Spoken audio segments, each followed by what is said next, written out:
Hello, everyone. Welcome back to our Conversation With series this Tuesday at 11:30. It was a little bit of a different time. Thank you for joining us. And of course, obviously, the replay is always available and you can share, like it, and use it as you see fit. My name is Terrence Fox. I'm the head of innovation with iAdvise, and I'm pumped to talk with Adrian Swinscoe today. Punk rocker, author of Punx CX, How to Wow, and host of the Punx CX podcast. So make sure you subscribe and find them on Spotify or Apple, wherever you listen. But obviously, he's a leading CX consultant for brands worldwide, and we have an awful lot to talk about. Before we dive in, if you're not aware, and if my over-caffeinated state and jittery excitement isn't incredibly obvious already, iAdvise had a huge announcement last week. And it was during our Conversation 2020 event. It is focused on unlocking the power of human and AI collaboration to scale the customer experience, but without sacrificing quality. Our augmented intelligence tool set was announced last week by Julien Orvouet, and it's the talk of the town, to say the least. Probably important to note why I joined this company quickly also, and I'll do my 3 minutes on the soapbox before Fritz pulls me off. I joined the company 3 years ago, candidly, because the vision addresses a pain I feel frequently as a consumer, and humanizing the digital experience at scale has been the vision. But as a consumer, buying online is difficult, right? There's thousands of products to choose from, and more often than not, the PDPs, the product detail pages, are without the information I need in order to make my purchase and have the reassurance and actually drive to conversion. And then when they don't have the information I need on the site, too frequently I'm pinned against AI with no human escalation, like a chatbot on the site, a human that is unable to answer my questions and or help me find the right fit. For example, I have very weird feet, and buying shoes is usually a 3 or 4 return process. Or even worse, lastly, is there's no way of engaging with the brand at all as a consumer, besides maybe email or call. And if you're relying on me, a new website visitor with no loyalty to you, to make the effort to email or call you, it's likely not going to happen. So iAdvise, of course, is focused around messaging, and it has over 5 billion monthly active users of messaging today. When I show up as a consumer, I want to speak to a human. I want them really to do 2 things. One is, of course, show up and respond promptly on my preferred medium. And then secondly, I want that human to be matched to my unique need and, of course, provide the product reassurance I need and expertise I need to feel confident about my purchase. So doing that for each visitor is, of course, difficult. And if we take a step back and look at COVID, we've seen increases in traffic of about 25% for a lot of our clients today. So scaling has seemed an insurmountable task. But what we have done, and I think many of you have seen Ed Billmeyer from Samsung spoke on this topic as it pertains to COVID and giving a 100% coverage rate. But we're helping brands deploy respondents that are matched to each visitor and where that visitor is in the customer journey. And these respondents are things like, of course, retail associates to provide localized advice. Hey, Paul, I'm down the road at your local Adidas. Come on by to pick up your new shoes. I have them in stock. It also includes in-house agents to handle support-related concerns. And then it also includes passionate brand vetted customers to deliver true product expertise. And Adrian and I were just talking about this a minute ago, but imagine buying running shoes for the first time to run your first marathon, right? Obviously, a lot to think about in the first place. How am I going to finish this marathon? But getting the right shoe for your foot, because every foot is different, isn't as cookie cutter as it can feel on the website. And oftentimes that leads to returns, issues, injury. But imagine being able to talk to a passionate, brand vetted product expert, an athlete in that scenario that has run the Boston Marathon and can warn you that, hey, with your Achilles injuries in the past, I want to make sure you're in the right shoe. Here's that shoe for you. It's a much more elevated experience. And then the last respondent, of course, that we're helping deploy with our brands today is, of course, AI and bots for self-service and automation, right? If we can minimize human touch as much as possible for cost savings purposes, we should. But our new release further enhances our capacity to delight website visitors and care one-to-one for each visitor's unique need, no matter where they are in the customer journey. So I'll get off my soapbox now. I'm incredibly proud of the work our company has done in helping thousands of brands create a memorable experience for their consumers during this COVID crisis especially. And of course, what our major product advancements will do for them and their customers tomorrow. So before Fritz cuts me off, let's get to the meat and excitement of the day today. We have Adrian Swinscoe here to talk about today's consumers, their expectations, Q4, innovators, and everything else that might be bouncing around his and my brains. Adrian, can you hear me? Yes, I can, Terrence. Nice to be here. Yeah, thank you for dealing with my little long ramble. It's great. You're very welcome. I'm loving the sloth and the fox, man. Yeah. Obviously, the blessing of having the last name Fox, I guess, is you get foxes constantly for every single gift. I had to remove some from this frame. There's another one up top. But yes, it's a blessing and a curse with having the last name. Adrian, to set the stage, I tried to dress appropriately in my punk gear today, but as a 32-year-old new father, I don't unfortunately have too much. Yeah. Well, that's kind of like the thing. I think the important thing about punk, or being a punk, as it were, there's the fashion side of things, and then there's the music side of things, and then there's also just how you think and what you believe in and what you hold to be important. And I think the thing, you can be a punk without actually liking the music. You could suggest that punk is just about daring to be different and innovating. Yeah, it's a mindset, right? It's not a method. It's an approach. It's like an energy, and that's the thing that I love about the punk movement is that it's, if you like the music, it's a bonus, right? But actually, it's one of those social and cultural movements that, even though it's probably 50 years old, more than 50 years old, it still has an impact. It's still impacting the worlds that we live in. People can respect and understand the idea what it is to be a punk and actually to do things kind of differently. Because like you said in your title, you're head of innovation, right? Innovation is all about being a punk, right? Yeah, and looking for that difference. Yeah.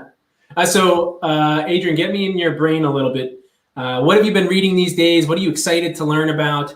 And you can't say How to Wow or Punx CX. Right. So I've got a book which I haven't got with me, which is Malcolm Gladwell's new book called Talking to Strangers, which I've just started, and I'm really looking forward to that. I saw an interview with him where he was talking about it. I just love him as a writer and a thinker, and how he explores, almost like it comes up with counterintuitive sort of truths and insights.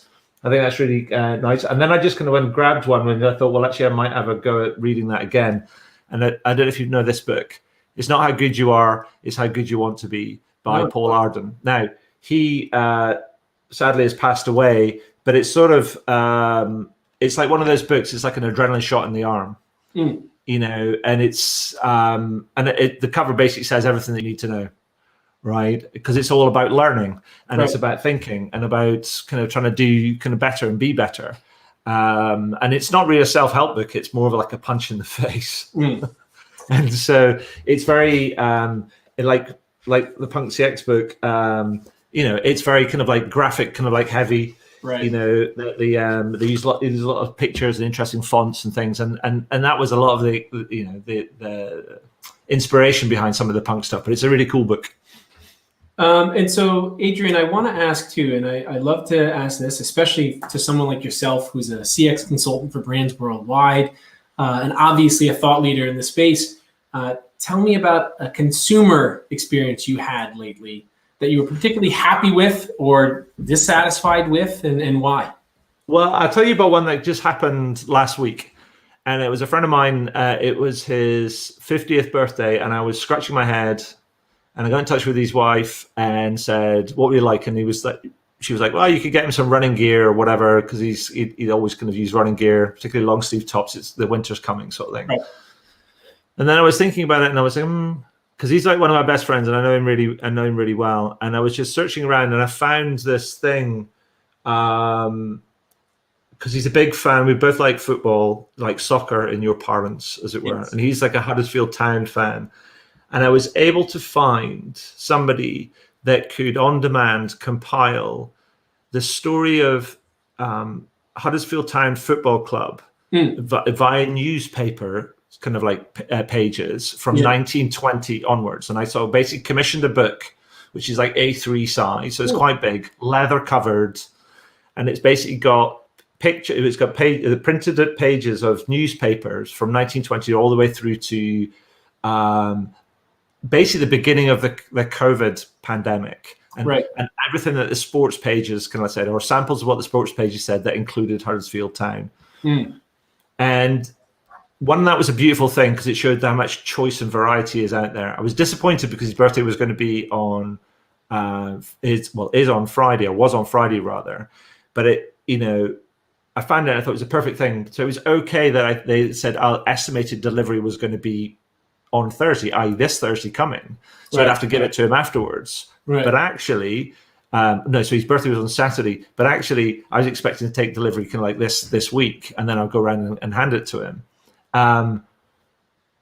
But surprisingly, it just showed up. In fact, both things I got for him just showed up on Saturday morning, and I was a bit like, magic. And so they beat their estimated arrival kind of date. And is that special? Yeah, it's special because it was in the moment special. Kind of like for me. And it was a combination of, did they know? No, they didn't. It just it was like happenstance, right? They just got something to me quicker than its estimated arrival. And you know what?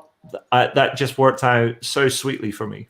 And you think about the significance of the event, what you're trying to do in the moment, and you're surprising your friend with a birthday present, to under-promise and over-deliver in that space. That's impactful for you. Oh, no, completely. Now, I always kind of like say that it actually, the science kind of shows that you should make promises and then keep them. That actually there's a diminishing return to over-delivering on your promises. Because customers actually don't, there's a diminishing return to the value that they ascribe to over-delivery. And actually they just want people to keep their promises. But in this case, I'm a bit like, I'll take it, right? Because it was like, they didn't know, but it was like, hey, it happened, and I didn't have to do the kind of give it to them again and try and explain it. I've got something for you. I'll have to give it to you later. But it was a case of, here you go.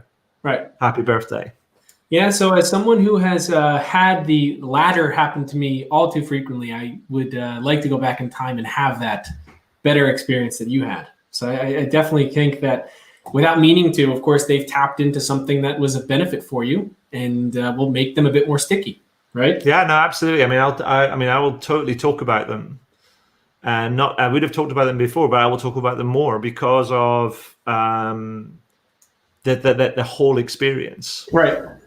Well, so Adrian, let me get to something that I'm excited to ask you. And in full transparency with everyone listening, when discussing the topics that we should discuss today with Adrian, we just kind of started shooting the shit and went from there. And I apologize for using an expletive, but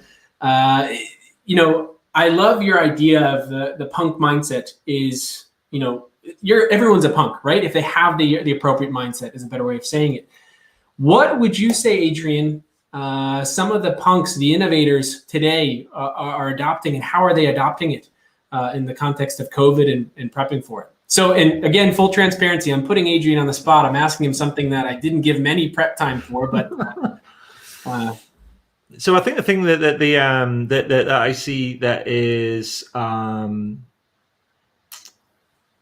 that really stands out is where people are doing things so quickly that whereas normally it would have taken them years to do, they've just kind of got done in kind of like weeks. And it's almost like what they say, necessity is the mother of all invention, right? I think that's the old saying. But actually, it's that the constraint in terms of the constraint of time and customer need has been extraneously kind of placed on many kind of brands, and they've had to respond.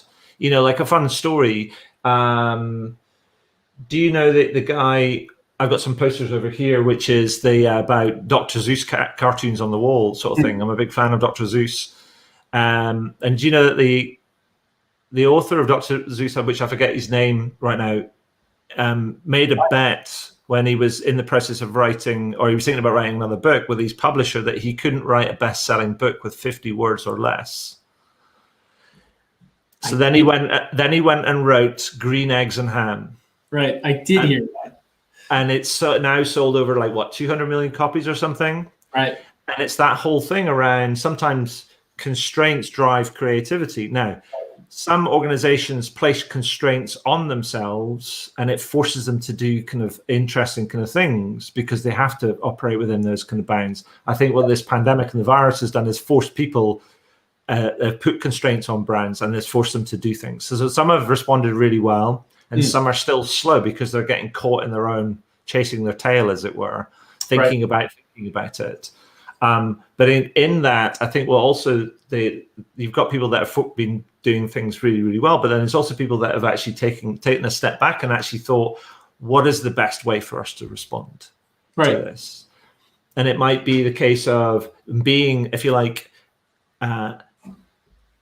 throwing off kind of some of their metrics, as it were, and how they operationalize kind of things, because they realize that they need to be a bit more empathetic with their employees and their customers and everything else, because that's the important thing. That's kind of what companies doing.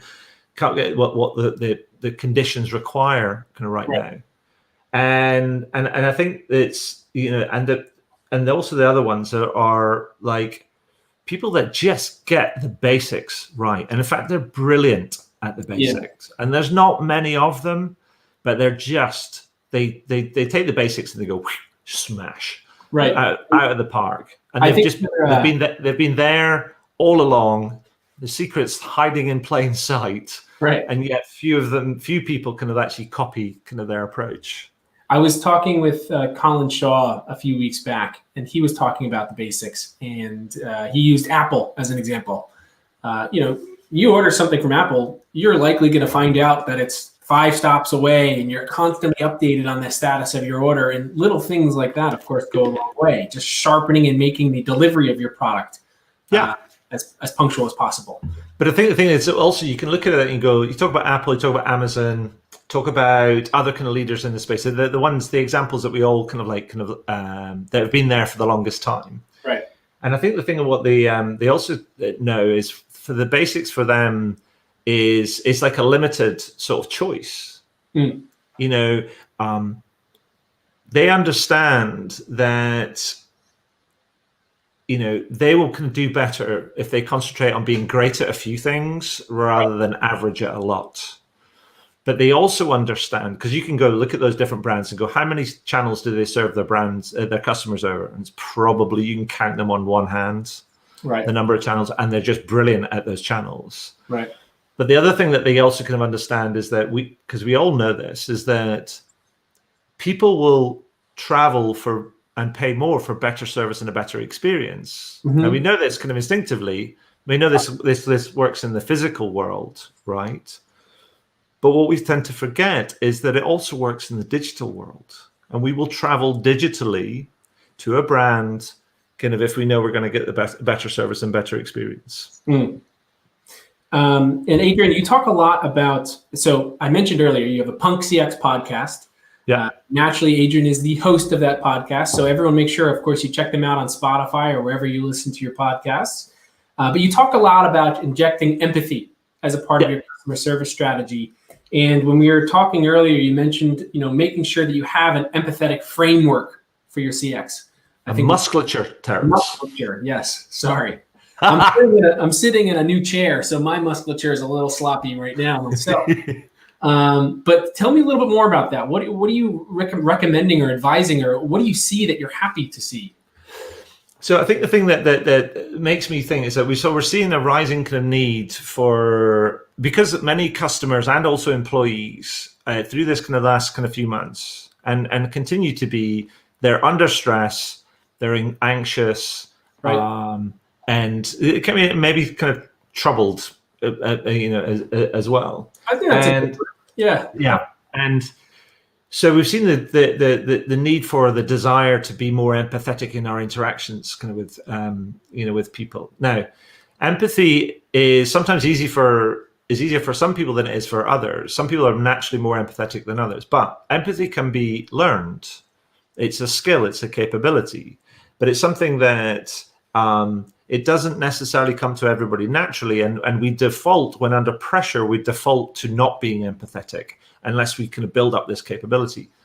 Now, what I was saying is that actually, if you can work that at an individual level, but if you want to scale that to an organizational level, you have to think about what I'm called building an empathetic musculature. Now, that means that you have to think about the capabilities and the training and the support that your people kind of have. You've got to think about the tools that enable them and the systems and the processes and the technology that help them do their job. You also got to think about the design of the experiences and the deployment of the experiences that in the infrastructure that you're trying to use to enable these kind of interactions, these transactions. And so all of that, I think it fits into this kind of exoskeleton, I call it, and musculature sort of like system to make us more empathetic. Now, that doesn't mean to say that everybody needs to be touchy-feely or fluffy, all of the time, right? Because empathy could be, I'm just going to be straight and to the point because that's the most empathetic thing to do. Right. And so it's contextual. And it has to be relative to the service and experience that you want to deliver and the strategy in the positioning of your brand.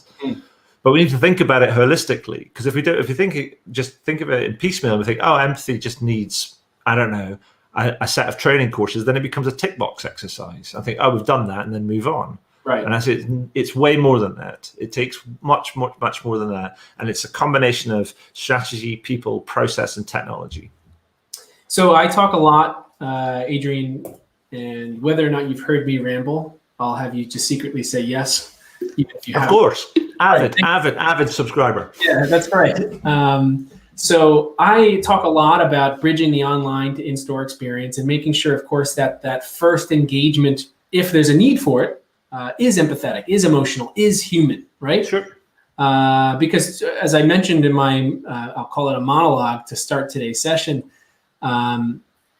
there's far too much of a feeling of a brochure in the digital presence, right? You land on the site, you don't know what you need, you don't know what products are available. And then, of course, each site is configured differently. It's very easy to get lost in how you're engaging with the brand today. So a lot of what I'm focused on and interested in is how brands are having that empathetic connection, right? If they are. And you mentioned people, right? That people, that's a primary reason, but it's not, or primary means, but it's not just that simple checkbox. So I'd be keen to see, or learn from you if you've seen something that served as a good example, or if you've been impressed with the empathetic connection by anyone in particular. So I'm going to talk about my energy company because I was talking to them because it comes to mind. I'm sorry. On the spot. No, it's fine. Because I was talking to somebody about this kind of yesterday, and it seems to kind of serve up as a good example. So my energy company is was set up by this couple. But they're set up as a co-op, a collective, as it were. So it's owned by its customers, and it's 100% renewable energy. They take a very simple approach to things. It's competitive, but it's so it ticks all the boxes. So It's like not big corporate, sort of. It's for the customers, by the customers, as it were, and it's kind of like renewable kind of energy. So you're like going brilliant, right? But the reality of with energy is that some people struggle, particularly in kind of the colder months, and there's such thing, we call it in the UK, fuel poverty. People can't afford to heat their homes, right? Because energy is kind of like too expensive, and they also realized that this was the onset of this was going to come sooner rather than later during the initial surge of the COVID pandemic, because people were getting furloughed or losing their job or whatever, and they wouldn't be able to, heat their homes or kind of turn on the lights or whatever, because they're just strapped for cash. Mm.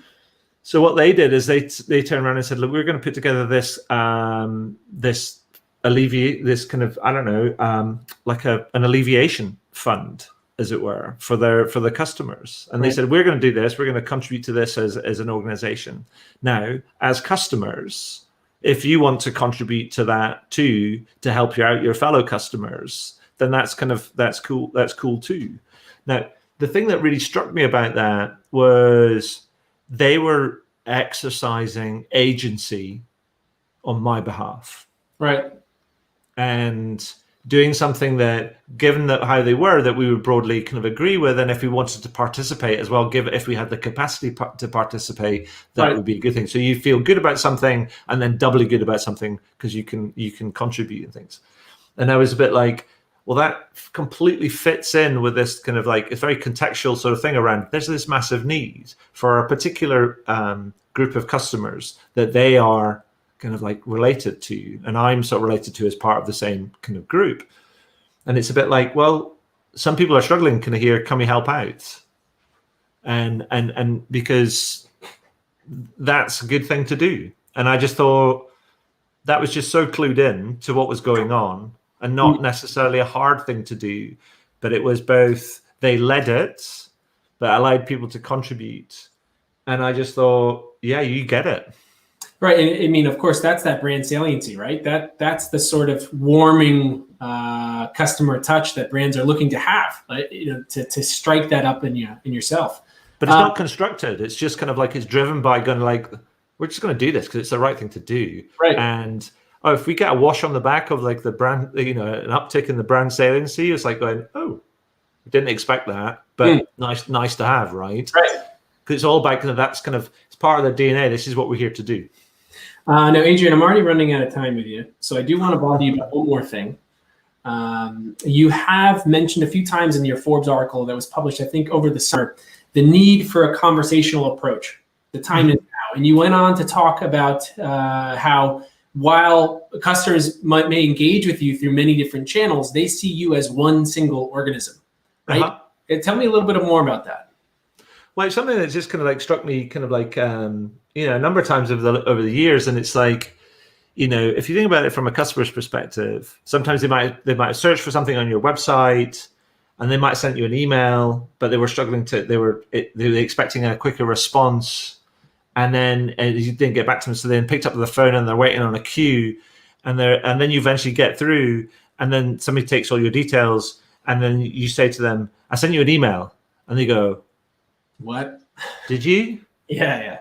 And you're like going, so it's a very simplistic and a very unforgiving kind of way of it. It's like in my head, I'm like going, I'm talking to you. Why are you not listening? Right. I smile because I have that customer pain myself.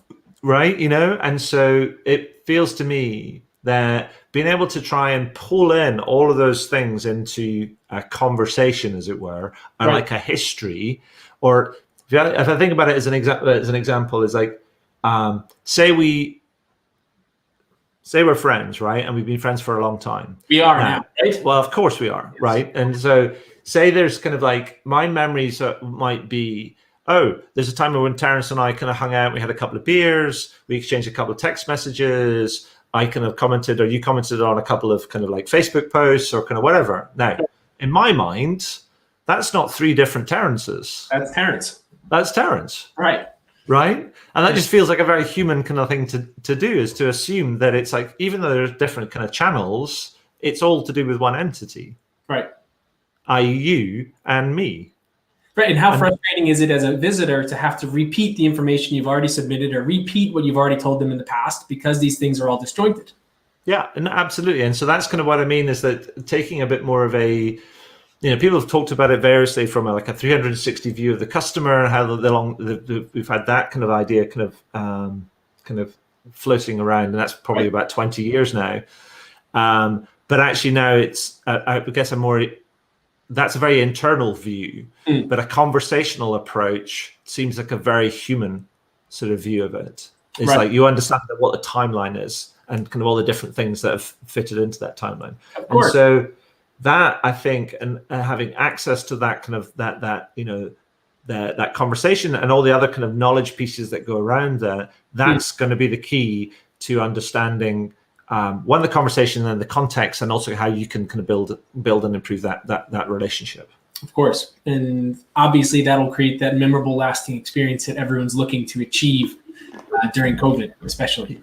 Well, exactly. I mean, because even if you can go back and say, before you respond to somebody and somebody comes back in and goes like, hey, Terrence, I see you've just kind of called us again, or you're calling us again.